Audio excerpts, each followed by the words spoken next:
Anga folini walinyumando be nyeshi au bela jelema kaboya fo au sigorola malikono ani malikoka ni wati mbasro omunu matrafalembe jabaranu koro WhatsApp sika family basro TV Cherifla bamanaka kuna fununa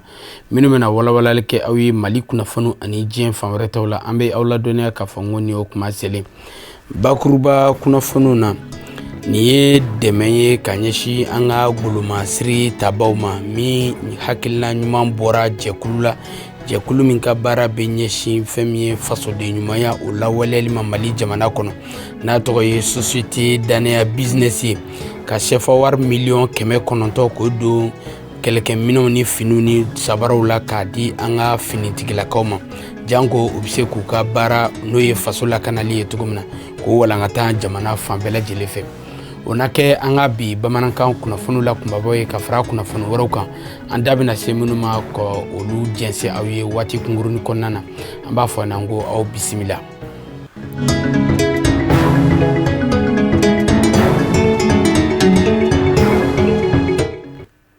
Wala saambe foli kurakuraya kanyeshi au bela jelema ka sangani akwa matrafali kanyeshi Cherifla jabarani suma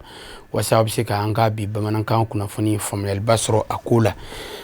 ambe ayiraula kafo femye Mali al-Islamé nyemo ka tomba Haut Conseil islamique du Mali manyema Mali al-Islamé nyemo ka tomba Haut Conseil islamique du Mali manyema Islamé demento ansaru nyejoro asayede Cherif Ousmane Madani Haidara dugu munumbe Bamako aleni tamanini nyogonche nabi damine fana barawili siemana boachi nolube kulikuro ani sigu mara kondana a cheni muso demseni mabakoro u bela jele bora ladala kula inafo konokuluba ka akramogo Haidara alena nofe tamabaw ko u bismillah ka foli blawla kuka kanun ko kuraya ka nyeshama ni bara nunu bela jele kera femye anga nyinikela lutu sidibe abila kale kafne batilife ka beni su kanye nege muga ani fla temene ni sanga biduru ani fly 22h52 al-Silameya demeton ansaru nyejoro Mali Silameton Haut Conseil islamique du Mali manyema Mali Silame dine nyemoko ka faranyokan jekuluba groupement des leaders spirituels musulmans du Mali manyema anfa ani ankara mogo Asayid Cherif Ousmane Madani Haidara anaka tama deun sein chuna fana dugu dafe fana ye dugu mini Bamako chebita kilometri keme ani mugana al-Silameya demeton ansar munu sigoro benendo fana duguma ubora ka chaya ka fana dafe sira bela jelenfa wala sa ka se ka karamo Haidara na ka tama deun bisimila uka dugu kono ansaru ka fara kanu nyogon ka ni bisimila chowenye lada de ubolo sanwo san ubeni laben nyogon ke wala sa ka se ku ka kanu ani laidu kura ya ka nyeshi ankara mogoma Asayid Cherif Ousmane Madani Haidara min kera sababu nyumanyi ka mogo bo dibila ka Silameya sira jelen jira na ka chesiri na ka wilika jobi nyeshi jogo glani beni kele nyogonya sabatili ani al-Silameya dine korotalila ka se yoro jana aka o chesiri wilika jobi nyeshi Mali jamana konona machogo mi o ngani ya kele nebita ka nyeshi dafe dugu ani jie jamana toma o chogo kele na fana ka o ka bisimilali kelen kofe sani karamo Haidara ni fana ka obu kodo nyogona duo donkera ninga blasirali uke kanana rabbana sira minele kokura zamzamiyu na katama deunfe ka beni sufela nege kanye muga ani sabai o temene ni sanga bisabai 23h30 tama deun dona barawili dafe utara bisimila mine al-Silameya demeton ansaru wiye somi jo nika kanu ka kerengere karamo Haidara togola résidence Cherifla la ali no ya soro sukun janfara doni nga oma bali al-Silameya demeton ansaru ka fara kanu nyogon kan cheni muso demiseni mabakoro uma son ladain juru kunga kla ulabada lada laklena ni boliye kaseka karamo Haidara bisimila inafo uba kechogo mi santo anison dia buyana kosebe barisabu kadaka nyogon kumbe baukera kanu nyogon ni tonde unfe unana kori anfa ani ankara mo Asayid Cherif Ousmane Madani Haidara dala wala sa kaseka ankara mo Asayid Cherif Ousmane Madani Haidara bisimila kaseku nyeda ka wajama badina bela jelen kelengelen ya kanu gere nyogonya kaseka bange unizam zamiyu ni nyogonche eleni kaseka utege don atege noro main kono maa caman ye o kanu. Baara wuli kɔfɛ tɛmɛ kɛra ni siemana ye fan o fan ni zamzamiyu n'a ka taamadenw tɛmɛna o dugu fɛ. Jamakulu baden de bɔra i n'a fɔ komi dakɔnɔɲi ka foli bila taamaden ninnu na u tɛmɛtɔ walasa ka se ka kanuɲɔgɔnyaw jira. Alisilamɛya dɛmɛtɔ ansaru ɲɛjɔyɔrɔ an karamɔgɔ ani an fa kumana min na zamzamiyu ni a ka taamadenw bi se buwadiye tɔndenw ni kanuɲɔgɔnw bisimilali kɛra wasaye yen fana. Waleɲumandɔn foliw ni duwawudenw kɛlen kɔfɛ ani kanuɲɔgɔnya jiraliw taamadenw ka sɔrɔ ka kanbɛ da yenkaw ye ni k'u kunda karamɔgɔ Haidara bangedugu kan ni o ye tamani dugu ye walasa ka se ka taa silamɛya sagafaga seli ɲɛnamaya ye n'an ko a ma ko seliba. Femi alisa seliba hukumu kɔnɔna ye tamanikaw fɛ yen Mali alisilamɛ ɲɛmɔgɔw ka tɔnba Haut Conseil islamique du Mali ɲɛma Mali alisilamɛ diinɛ ɲɛmɔgɔw ka fara ɲɔgɔn kan jɛkuluba groupement des leaders spirituels musulmans du Mali ɲɛma silamɛya dɛmɛtɔ ansaru ɲɛjɔyɔrɔ a seyede Cherif Ousmane Madani Haidara seliba kadira kɔnɔna na alisilamɛw ka bɔ Mali fan bɛɛ lajɛlen fɛ ani diɲɛ fan wɛrɛw la u bɛɛ lajɛlen nana fara karamɔgɔ Haidara a n'a kanubagaw n'a ka denbaya kan ka seliba in ka nisɔndiyaw munyamunyaw boloda ɲɔgɔn fɛ o kadira kɔnɔna na an ka ɲinikɛla Al-Amidu Badeni Buya Kulibali Ibrahima Kulibali u gɛrɛla ka kuma galamani tɛnkun dɔw la olu y'u ka nisɔndiya yira u ye min sɔrɔ an ka jɛko ɲamara.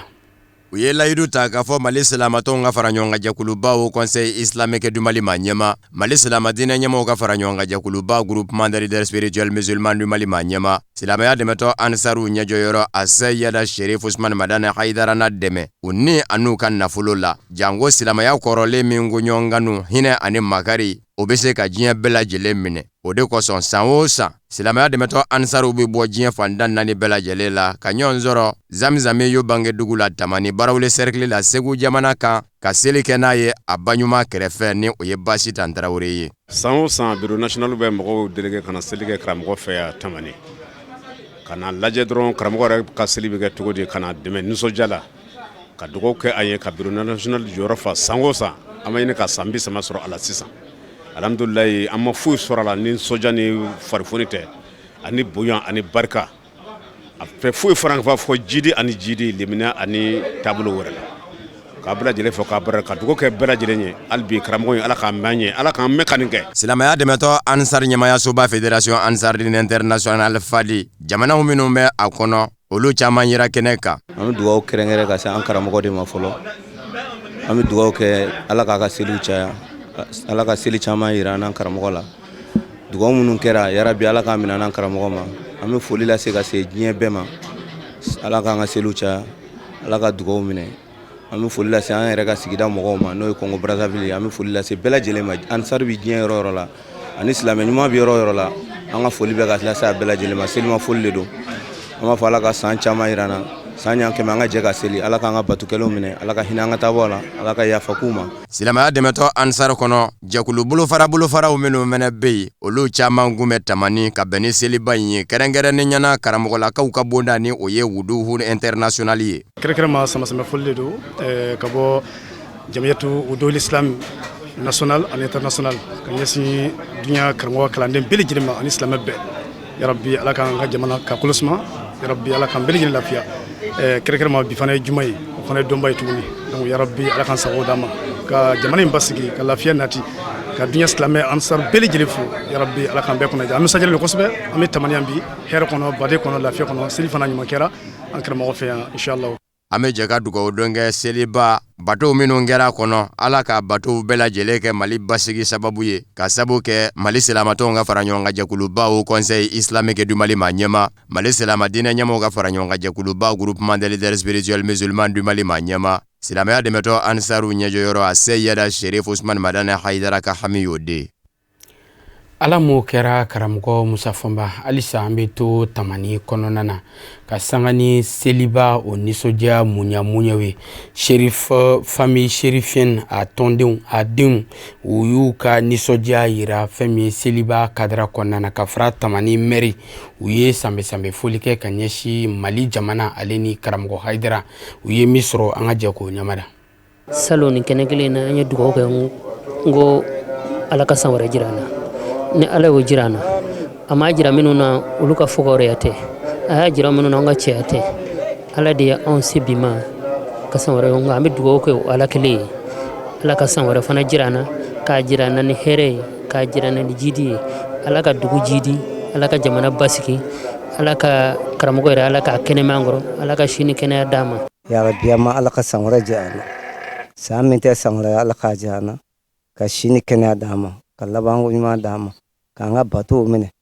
an ye minnu ɲini ala fɛ ala k'a k'an ye an bɛ siran min ye ala k'an kisi a ma ala k'o kɛ kira n'a ka so dungo kama an bangebaaw barika alikuran lazim sɔlɔ muhamadu an bɛ fana o tɛmɛnen kɔ an bɛ nabaa bɛɛ lajɛlen fo ka dugawu ɲini u fɛ ka dugawu k'u ye ka dugawu ɲini u fɛ ya rabbi amaw n'a mɛn ni hami minnu ye ala m'a bɛɛ dilan a la alhamdulillah an bɛ ala fo ka ala waleɲuman dɔn ala min ye bi dɔnba in jira an na bi ye seli ye bi ye donba ye ka tila k'o bɛn jumadon fana ma o fana ye donba ye an b'a fɔ an silamɛw an nisɔn ka di bi kosɛbɛ nka min b'an bolo dɔrɔn o ye sama foli ye ka ɲɛsin maliyɛn bɛɛ ma ka ɲɛsin afirikɛn bɛɛ ma ka ɲɛsin diɲɛ silamɛ bɛɛ ma k'a fɔ ala k'an ka seliw caya ala ka san wɛrɛ jira an na. Bi an bɛ seliba la ka bɛn donba fila fana ma ni o ye selidon ye o ye donba ye silamɛw ni silamɛya bolo a b'o cogo kelen na ka bɛn silamɛw yɛrɛ fana ka donba dɔ ma ni o ye jumadon ye ni man ca kosɛbɛ san kɔnɔna la ala ye an garisɛgɛ ala ɲinan san kɔnɔ ka bɛn 2020 ma o kɔrɔ an bɛ donba de kɛnɛ kan dugawu jaabi kɛnɛ ani jurumu yafa kɛnɛw an bɛ o de kan o la seli ye nisɔndiya de ɲagarili don o la an b'o fɔ kuma caman hakilijigiw fana don k'a ye san o san ni o bɛ tɛmɛ mɔgɔ kan i b'a bila i kun na i n'i ka ala bɛ ka surunya o la a bɛ dɔ fara cɛsiri kan a bɛ dɔ fara jija kan ala ko la ani o baara kɛli la o la nisɔndiyalen nin waati in na an bɛ maliyɛn cɛman ni musoman bɛɛ lajɛlen fo ka dugawu kɛ an n'u bɛɛ k'a fɔ u san bɛɛ san caman bɛ ala bolo ala ka o yira an ni u la labanko ɲuman ala k'o di an ma kɛrɛnkɛrɛnnenya la mali ani maliyɛn bɛ mɔgɔ min na bi o de ye basigi ye jamana kɔnɔ dekun minnu bɛ yen mɔgɔ sɔrɔ ala bɛ se k'o wuli ni o ye kɔdɔnniw ye ɲɔgɔn ma ani faamuw bɔlen ɲɔgɔn fɛ an bɛɛ ka hakili de ye o bɛ se ka dilan cogo min bamananw ka kuma don ko kunukɔnɔmɔgɔ bɛɛ sago ye ba tigɛ ko ɲuman de o la n'a ye ba kɔfɛla sɔrɔ hɛrɛ de bɛ yen o la min kan ka sɔrɔ jamana de kan ka yɛrɛ sɔrɔ o la o de kɔfɛ hɛrɛ bɛ yen ni o ye sɔrɔw ye jidiw ye hɛrɛw ye kɛnɛyaw sabatili ye o bɛɛ bɛ yen fo a ka hɛrɛ fɔlɔ in de sɔrɔ o la an ka laɲini o min an b'a ɲini ala fɛ yarabi ala k'o sabati. Amina yarabi an b'a deli ala fɛ a ka san caman a ko yira mali alisilamɛ ɲɛmaw ka tɔnba Haut Conseil islamique du Mali ma ɲɛma silamɛya dɛmɛtɔ ansaru ɲɛjɔrɔ a seyida Cherif Usman Madani Haidara a n'a ka denbaya bɛɛ lajɛlen fo ka se maliden kelen-kelenna bɛɛ lajɛlen ma ala k'an ka seliw caya kunnafoni nasira wɛrɛw fɛ nin ye baɲumankɛ kɛwale ye ka ɲɛsin an ka golomasiri tabaw ma min laɲinina société danaya business maaw fɛ ka ɲɛsin an ka finitigilakaw ma n'o de ye ko u dɛmɛ wasa lakana u ka baara min ɲɛsinnen b'o ma o bɛ se ka sabati u bolo cogo min na ka finiw donfiniw ni sabaraw olu n'a ɲɔgɔnna wɛrɛw caman k'i kɔnkɔn fa k'o kɛ dɛmɛ ye k'o ta ka ɲɛsin u ma min musaka bɛɛ lajɛlen bɛ taa bɛn CFA wari miliyɔn 900 a n'a nɔkanfɛn ma nin baara kɛrɛnkɛrɛnnen in kɛr'o fɛ ministère de la sécurité et de la protection civile la Cherifla jabarani so tɔgɔ la Maretu Jalo ale ni Samba Traoré tun bɛ yen. Danaya business sɔrɔ bɔsɔba jɛkulu do olu de ye ŋaniya yira kɛ ka ɲɛsin mali finitigilakaw ma ni complet ba fila ye ba kelen n'a bɛ fɔ o ma ko tenue chevron ba kelen dɔ in o ye tenue camouflé ye k'a yira k'a fɔ ko bɛɛ lajɛlen kan ka i sen dɔ fasojɔ la i n'i ka se walasa ka finitigilakaw dɛmɛ. An ye nin dɔ in kɛ nin dɛmɛ in don an ka polisiw ma an b'a dɔn polisiw de b'an ka lakana assurer kuma caman su fara tile kan donc an n'u bɛ baara kɛ a bɛ san caman bɔ an ka baara ye ka na ni tenue militaires ni fɛnw ye fɛn caman donc o partenariat kɔnɔna de la an y'a miiri k'a fɔ ko nin t'an siɲɛ fɔlɔ ye an ye dɔw kɛ ka tɛmɛ an ye dɔw kɛ dugu wɛrɛw la komi nin y'an yɛrɛ ka jamana ye donc on a jugé nécessaire pour que ka u dɛmɛ u ko anw yɛrɛ lakana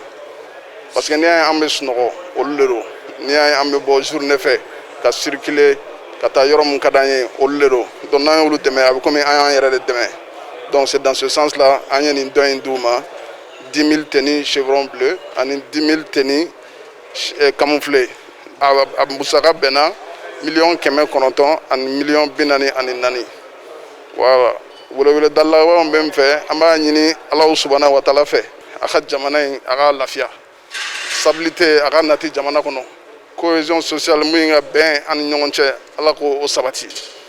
ala ka jamana in lafiya. Lakana ministre so ale secrétaire général kume kenaka ako ministre so togola abedana business sarli foka wale nyumando ka wele bla mali soro boso baka bela jelema dorome kelema dogo ba kelemancha ngania manake minye okata kanyeshi finitigi la kanunuma aka fola finitigi la kanunu sababu de la jamana de umbu daka snogo hakili sigi konnala ka uladonia kafo complet bafla amusaka tarijo sefawari million keme kononton ani binani nani dana businessi ninte a chien foloye ka demeta ka anyashi finitigi la kauma amba fo tare dania businessi uniche anga golomasiri tabaw demenina alisa kunafoni nasira woro fe premier conseil supérieur de la magistrature kiriko nasira fe oluye dania da masaba minu benata u jorofa anga sharia sumba baraw la waliali kadra konnana ni masaba nunu baraw kuni diruma wasa ukasekata cour constitutionnel o suba konana kata kritikala kanunu jorofa ka klaka ma woro min tora ku haklinata do la wasa do natawla olu fana na se ka suganti tugumna ni bara ko folin ko ni kera magistrat fe ka sangani jamana nyama El Haji Ibrahim Bouakar Keita alika la nyini anga nyini kala kafne bachili alebe nyefoli bake akokan walasa Mali jamana bi se ka fiɲɛ bɔda sɔrɔ ka sanga ni politiki ko ɲɔgɔn faamuya baliyaw ye Mali jamana bi ka ŋuna ni ɲɔgɔn faamuya baliya minnu ye jamana sariya sunba kɔlɔsiyɔrɔ cour constitutionnelle kiri jalatigɛbaga juge kura 3 sugandira ni k'olu sigi jamana sariya sunba kɔlɔsiyɔrɔ cour constitutionnelle kunna conseil supérieur de la magistrature o de ye sugandili kɛ ka kiri jalatigɛbaga 3 nunu sugandi minnu bɛna taa bisimila minɛ an ka jamana sariya sunba kɔlɔsiyɔrɔ cour constitutionnelle kɔnɔ wa bɛnkan dajiraliw fana bi senna walasa ka se ka cour constitutionnelle maa 6 tɔ sugandi a bɛɛ lajɛlen bi don Mali jamana basigi ɲinini de kadara kɔnɔ Mali jamana bi lombo lamba dafɛ ka sanga ni politiki ko fɔɲɔgɔn kɔ manga minnu ye an ka jamana magistrature ɲɛmayaso conseil supérieur o maaw de sugandili kɛ ni ka bolodengɔni sin kiri jalatigɛbaga 3 nunu na olu de bena sugandi ni k'u bila jamana sariya sunba kɔlɔsiyɔrɔ cour constitutionnelle kunna sani cour constitutionnelle maa 6 tɔ sugantili cɛ ka bila bulonba in kɔnɔ kunnafoniya in dira ka bɛn jumadon ma Mali jamana kiriko minisiri kura Kasum Tapo fɛ sariya kura min talen filɛ nin ye a kɛra ka sanga ni ɲɔgɔn ye dɔ de ye u ni jamana kuntigi El Haji Ibrahim Bouakar Keita ni ɲɔgɔn cɛ magistrature ɲɛmayaso conseil supérieur o ka bɛnkan talen dɔ fana ye u y'a laɲini wasabulon fɛ maa 3 minnu fana kan ka sugandi u fɛ k'u k'a lajɛ ni k'o bɔ a ma nka a bɛɛ ta sugandili ka di forobatɔn ma olu mana maa 6 ani maa 7 minnu dajira o kumana ko baara bi sɔn ka jate minɛ ni o ye o kɛra minisiri Kasum Tapo ka dantigɛli ye a ko n'a ma ɲɛ k'a fɔ jamana ɲɛma sɔnna ma ka jɛni a ye maa 3 minnu kan ka sugandi jamana ɲɛma fɛ k'o bila a ko o kuma na a tɛna gɛlɛya wasabulon fana bolo u fana ka jɛ maa 3 sugandili kɔ a ko o laɲini ninnu bɛɛ lajɛlen bi don jamana basigi de ɲinini hukumu kɔnɔ a ko tiɲɛ don i n'a fɔ komi sariya b'a laɲini cogo min ni jamana sariya sunba kɔlɔsiyɔrɔ cour constitutionnelle bɛ sigi a ka kan jamana ɲɛma ka maa 3 sugandi wasabulon fana ka maa 3 sugandi ani conseil de la magistrature o bi maa 3 tɔ sugandi k'o dafa maa 9 na nka n'a ma ɲɛ k'a fɔ jamana bi tan cogo la fɛrɛ o fɛrɛ bi ɲini walasa sigi ka fɔ ka se ka kɛ damu ye ko baara kan ka taa o taasira de fɛ ka sanga ni farafina tilebin fanfɛ jamanaw ka tɔn ka bɛnkan ye communauté des états de l'Afrique de l'Ouest CEDEAO jamanaw bɛnna bɛnkan minnu kan minnu laɲini kɛra ka bɛn tɛnɛn tɛmɛnen ma walasa Mali jamana bi se ka kolosuma o dɔ bɛ tali kɛ jamana sariya sunba kɔlɔsiyɔrɔ cour constitutionnelle jɔli la ko kura ye tugun walasa fɔɲɔgɔn kɔ mankan min wulila ka sanga ni kalata kɔ mankan ko ye o bi se ka ɲɛnɛbɔ olu fɛ cogo min Mali jamana bɛn ni kelen ɲɔgɔnya ani basigi ɲinini kɔsɔn fɛnɛ b'an sɛnsɛn ka taa farafina ani diɲɛ fan wɛrɛ kibaruw la minnu bɛna lase aw ma kafinɛ bacili fɛ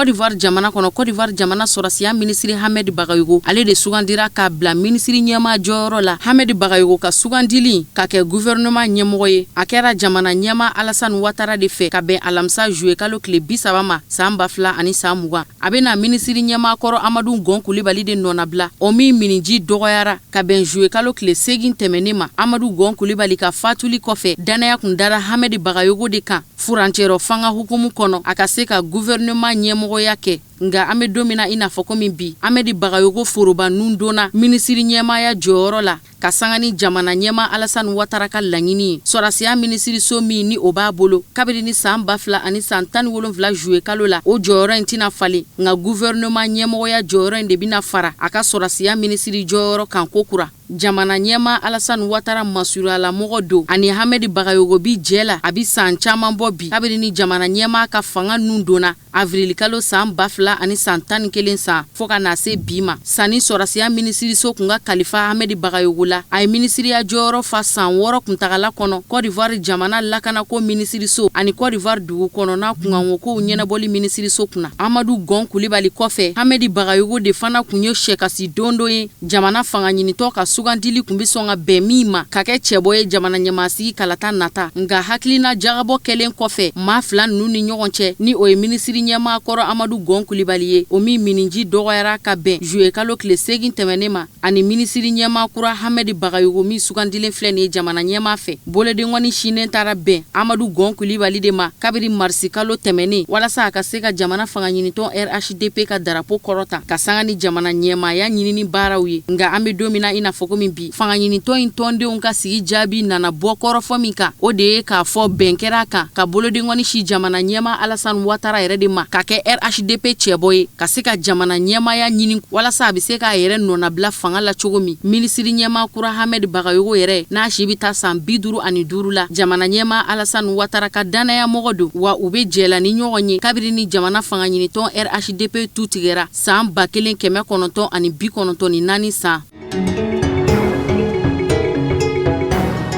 Benin jamana ye san 60 sɔrɔ yɛrɛma hɔrɔnya la u ti kalo tile fɔlɔ o de be bɛn yɛrɛma hɔrɔnya san kunbɛ sɔrɔli ma. Yɛrɛma hɔrɔnya sɔrɔli ɲaɲali n'u ko a ma fête de l'indépendance a san kunbɛ bi ka kɛ ka sanga ni waati ye ɲina ni banajugu in shurulen do diɲɛma kan ka bɛɛ lajɛlen bolo do i da kɔrɔ. O de kɛra sababu ye ladala défilé min ni o bi kɛ san o san o ma se ka sigi sen kan ɲina ka sababu kɛ coronavirus banako ye. Yɛrɛma hɔrɔnya in bi sɔrɔ san min na ani o cɛ bi a bi ta san 60 de la ka bɛn ni uti kalo tile fɔlɔ de san 1960 san. Hubert Manga ni ale kɛra Benin jamana ɲɛma fɔlɔ ye yɛrɛma hɔrɔnya sɔrɔli kɔfɛ ale de ye jɔnya juru tigɛli kunnafoniya da jamana kɔnɔdenw tulo kan. Yɛrɛma hɔrɔnya bi sɔrɔ Benin jamana fɛ san min na a kɛra fasoden ɲumanya hukumu kɔnɔ ani basigi hukumu kɔnɔ. Nga san 10 laban tɛmɛnenw farafina tilebiyan fanfɛ jamana deni ni o ye Benin jamana ye a ye mankan camanw sidɔn kɛrɛnkɛrɛnnenya la politiki ko binakun kan. San 6 kɔnɔ Benin jamana fanga dafiri ko 4 de kɛra min kɛra sababu ye ka jamana in la yuguyugu kosɛbɛ.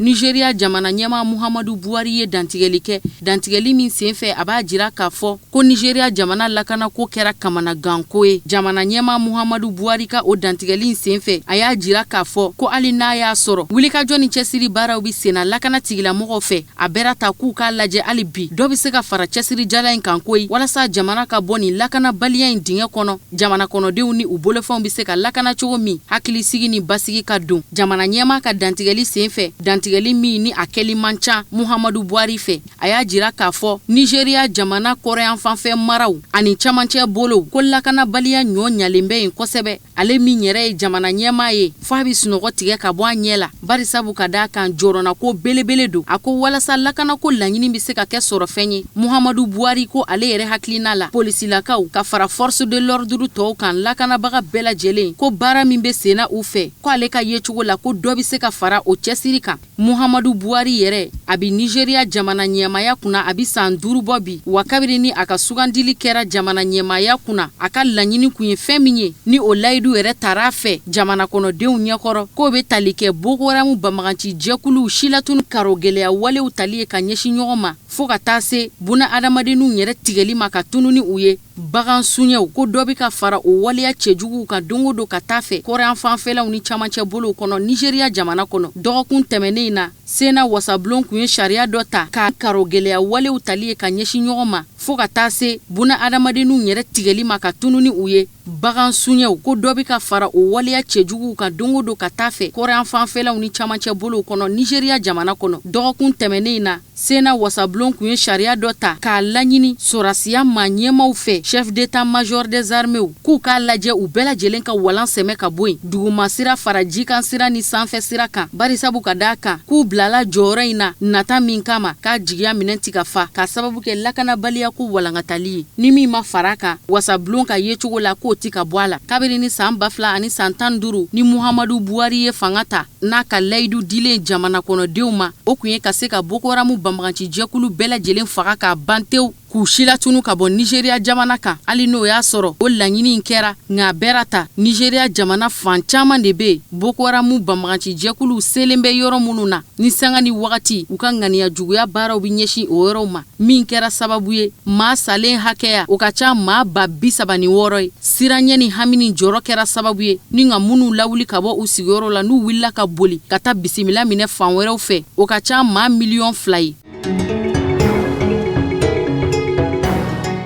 Faransi kɛlɛbolo force barikani kɛlɛkɛcɛ dɔ nin tora Chadi jamana kɔnɔ Andi Fila Faransi jamana kɛlɛkɛcɛ dɔ do min siti tɛmɛ san 25 kan den kelentigi do ale de nin tora Chadi jamana kɔnɔ k'a to a ka caw la a kɛra ka bɛn jumadon ma saya min ni a ma lawuli a kama wa ni a ma laɲini fana Andi Fila maa do min ka dɔnniw kankuruyalen do électromécanicien frigoriste de do k'a to a dɔn ko lamagali de la minɛn dɔ dilan sen fɛ a nin tora ka bɛn jumadon juillet kalo tile 31 de ma Chadi duguba la Jamena k'a to minɛn dilanni na ten minɛn min yɛrɛ ni o bi ka dilan fɛ o de sina ka fodon ni a ye ten a ma ɲa min kɔ a kɛra o ye ni ma se ka kisi Andi Fila ka fatuliko kunnafoni yɛrɛ dara sorasiya minisiriso de fɛ brigadier chef denmisɛn nka sɛgɛsɛgɛli kɔni be senna walasa ka se ka a sacogo ko in yɛrɛ tiɲɛ dangɛnɛmaya.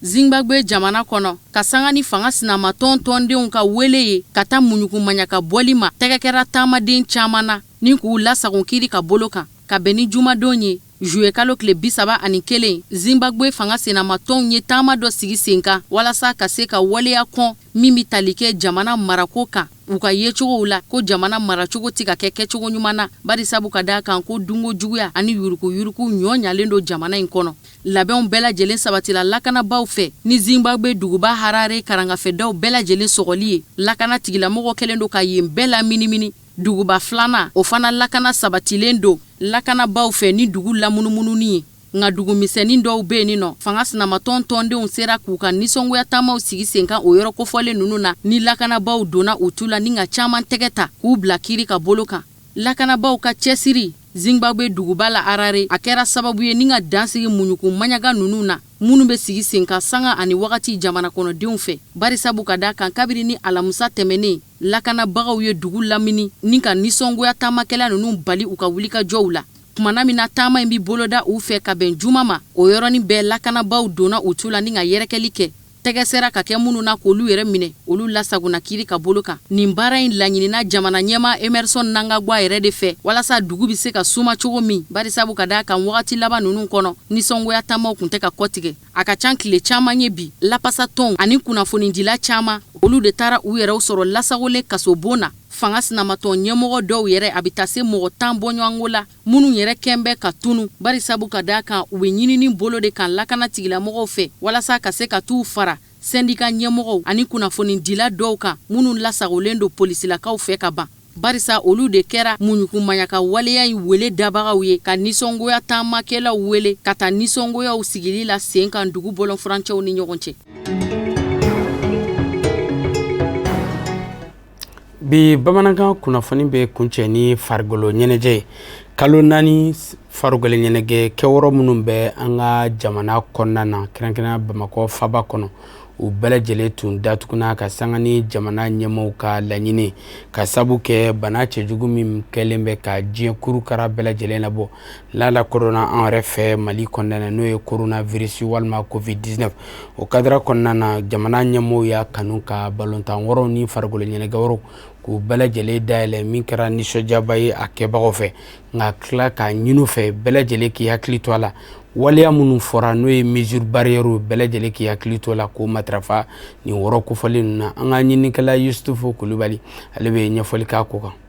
Ka kɛ ni bamuso min n'a y'a ta ka jamanadenw sɛgɛrɛ masikaro tile 17 tɛmɛnen jamana maa ɲɛmaa Ibrahim Bokar Keita a tɛ yamaruya di k'a fɔ jɛrɛ ko ne bɛ tali kɛ sinjiya jɛrɛw la ani farisɔnajɛ jɛrɛw fo ka taa se Soko ni Dongo jɛrɛw ma politiki jɛrɛ dansigi ka sigi a bɛɛ lajɛlen na min hakɛ bɛ t'i jɔ maa 50 n'a kunkanfɛn hakɛw ɲɔgɔnnaw na tile damadɔnin kɔfɛ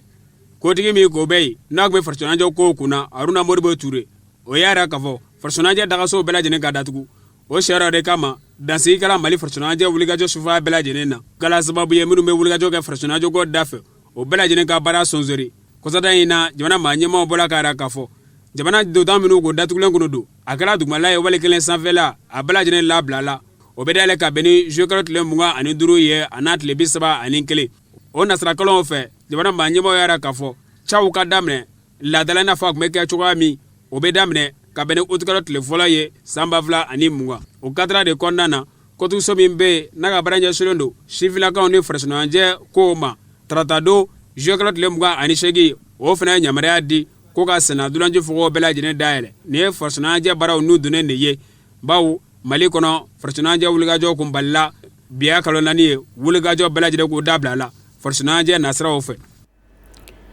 An bɛ seliba hukumu kɔnɔ an bɛ sanbe foli kɛ ka ɲɛsin Cherifla filɛbagaw kanubagaw ka ɲɛsin bɛɛ lajɛlen ma Mali kɔnɔ ani Mali kɔ kan k'Ala ka san caman seli Ala k'o yira an bɛɛ lajɛlen kɛnɛma na o bɛ dansire bi bamanankan kunnafoni sɔrɔlen na min na bɛnna kunnafoni di so ɲamayaso fɛ ka lasaw ma ka sanga ni nin kuma ye aw ni ce aw ka ɲamadali fɛ laseli wɛrɛ an bɛ ɲɔgɔn sɔrɔ aw k'an bɛn diɲɛ waati wɛrɛ.